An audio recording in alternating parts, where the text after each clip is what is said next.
ಅಜ್ಞಾನವೆಂಬ ಕತ್ತಲಿನಿಂದ ಜ್ಞಾನದ ಬೆಳಕಿನ ಕಡೆಗೆ ಸಾಗಿಸುವುದೇ ಗುರುಗಳ ಅನುಗ್ರಹ ಎಂದು ಶಂಕರಮಠದ ಧರ್ಮದರ್ಶಿ ನಾರಾಯಣರಾವ್ ವೈದ್ಯ ಅಭಿಪ್ರಾಯಪಟ್ಟರು. ನಗರದ ಜಯನಗರದಲ್ಲಿರುವ ಶಾರದಾ ಮಂದಿರದಲ್ಲಿ ಬುಧವಾರ ಗುರುಪೂರ್ಣಿಮೆ ಕಾರ್ಯಕ್ರಮದ ನಿಮಿತ್ತ ವಿಶೇಷ ಧಾರ್ಮಿಕ ಕಾರ್ಯಕ್ರಮದಲ್ಲಿ ಮಾತನಾಡಿದ ಅವರು, ತಾಯಿ ಮೊದಲ ಗುರು ಎಂಬಂತೆ ಅಜ್ಞಾನದಲ್ಲಿದ್ದ ವ್ಯಕ್ತಿಗಳನ್ನು ಸನ್ಮಾರ್ಗಕ್ಕೆ ಕೊಂಡೊಯ್ಯುವುದು ನಿಜವಾದ ಗುರುವಿನ ಕರ್ತವ್ಯ ಎಂದರು. ಮಹರ್ಷಿ ವೇದವ್ಯಾಸರ ಜನ್ಮದಿನವನ್ನು ಗುರುಪೂರ್ಣಿಮೆಯನ್ನಾಗಿ ಆಚರಿಸಲಾಗುತ್ತಿದೆ.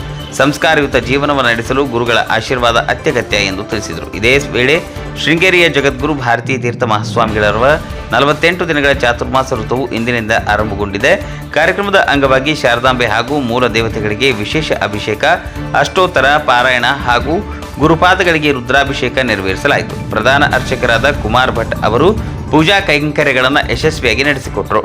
ಈ ಧಾರ್ಮಿಕ ಕಾರ್ಯಕ್ರಮದಲ್ಲಿ ರಾಘವೇಂದ್ರ ಮೇಘೂರು, ಅನಿಲ್ ಅಳವಂಡಿ, ರವಿ ಸೇರಿದಂತೆ ಹಲವಾರು ಮಹಿಳೆಯರು ಮತ್ತು ಭಕ್ತಾದಿಗಳು ಉಪಸ್ಥಿತರಿದ್ದರು.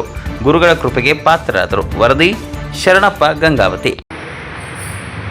ಗುರು ಪೂರ್ಣಿಮೆಯ ಶುಭಾಶಯಗಳು. ಗಂಗಾವತಿಯ ಶೃಂಗೇರಿ ಶಂಕರ ಮಠದಲ್ಲಿ ಶ್ರೀಮಠ ಪ್ರಾರಂಭವಾದ ಕಾಲದಿಂದಲೂ ಕೂಡ ನಾವು ಗುರುಪೂರ್ಣಿಮೆ ಉತ್ಸವವನ್ನು ಮಾಡುತ್ತಿದ್ದೇವೆ. ಜಗದ್ಗುರು ಶ್ರೀ ಶ್ರೀ ಭಾರತೀ ತೀರ್ಥ ಮಹಾಸ್ವಾಮಿಗಳು ಹಾಗೂ ಜಗದ್ಗುರು ಶ್ರೀ ವಿಧುಶೇಖರ ಮಹಾಸ್ವಾಮಿಗಳ ಒಂದು ಕೃಪಾಶೀರ್ವಾದದಿಂದ ಗಂಗಾವತಿಯ ಶ್ರೀ ಶೃಂಗೇರಿ ಮಠದಲ್ಲಿ ಗುರುಪೂರ್ಣಿಮೆ ಉತ್ಸವವನ್ನು ಅತ್ಯಂತ ವಿಜೃಂಭಣೆಯಿಂದ ಮಾಡುತ್ತಾ ಬಂದಿದ್ದೇವೆ. ಮುಂಜಾನೆ ಗುರುಗಳ ಪಾದಕಗಳಿಗೆ ಅಭಿಷೇಕ ಮತ್ತು ಎಲ್ಲ ವಿಗ್ರಹಗಳಿಗೂ ಕೂಡ ಅಭಿಷೇಕಗಳನ್ನು ಮಾಡಿ ಪೂಜೆ ಮಾಡ್ತಿದೆ. ಸಾಯಂಕಾಲ ವಿವಿಧ ಭಜನಾ ಮಂಡಳಿಗಳ ಸಹಯೋಗದೊಂದಿಗೆ ಗುರು ಸಪರ್ಯ ಅಂತಂದರೆ ಶೃಂಗೇರಿ ಮಠದವರು ಏನು ಪ್ರಿಸ್ಕ್ರೈಬ್ ಮಾಡ್ಯಾರ ಆ ಒಂದು ಬುಕ್ದಲ್ಲಿ ಬರುವ ಗುರುಗಳಿಗೆ ಸಂಬಂಧಪಟ್ಟಂಥ ಎಲ್ಲ ಸ್ತೋತ್ರಗಳನ್ನು ಸಾಯಂಕಾಲ 5:30ರಿಂದ 7:30 ತನಕ ಪಠಣ ಮಾಡಲಾಗ್ತದೆ.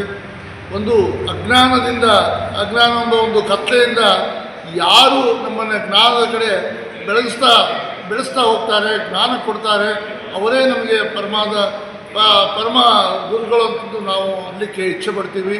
ಮೊಟ್ಟ ಮೊದಲನೇದಾಗಿ ನಮ್ಮ ತಾಯಂದಿರು ಏನದಲ್ಲ, ಅವರು ಮಕ್ಕಳಿಗೆ ಯಾವ ರೀತಿ ಒಂದು ಸಂಸ್ಕಾರ ಕಲಿಸ್ತಾರ ಅವರೇ ನಮ್ಮ ಪರಮ ಗುರುಗಳು. ಅದರಂತೆ ಎಲ್ಲ ನಮ್ಮ ಅಕ್ಷರ ಕಲಿಸಿದ ಗುರುಗಳು ಬಂತು ಅಥವಾ ವಿವೇಕ ಹೇಳಿದ ಗುರುಗಳು ಬಂತು. ಈ ಎಲ್ಲ ಒಂದು ಗುರುಗಳ ಒಂದು ನಮನಕ್ಕಾಗಿಯೇ ನಾವು ಗುರುಪೂರ್ಣಿಮೆ ಉತ್ಸವ ಮಾಡ್ತಿದ್ದೀವಿ. ವಿಶೇಷವಾಗಿ ಇವತ್ತಿನಿಂದ ನಮ್ಮ ಜಗದ್ಗುರುಗಳು ಚಾತುರ್ಮಾಸ ಇವತ್ತಿನಿಂದ ಶೃಂಗೇರಿಯಲ್ಲಿ ಕುಳಿತಿದ್ದಾರೆ. ಸುಮಾರು 48 ದಿವಸಗಳ ಕಾಲ ಅವರು ಚಾತುರ್ಮಾಸ ವ್ರತವನ್ನು ಆಚರಣೆ ಮಾಡ್ತಾ ಇದ್ದಾರೆ.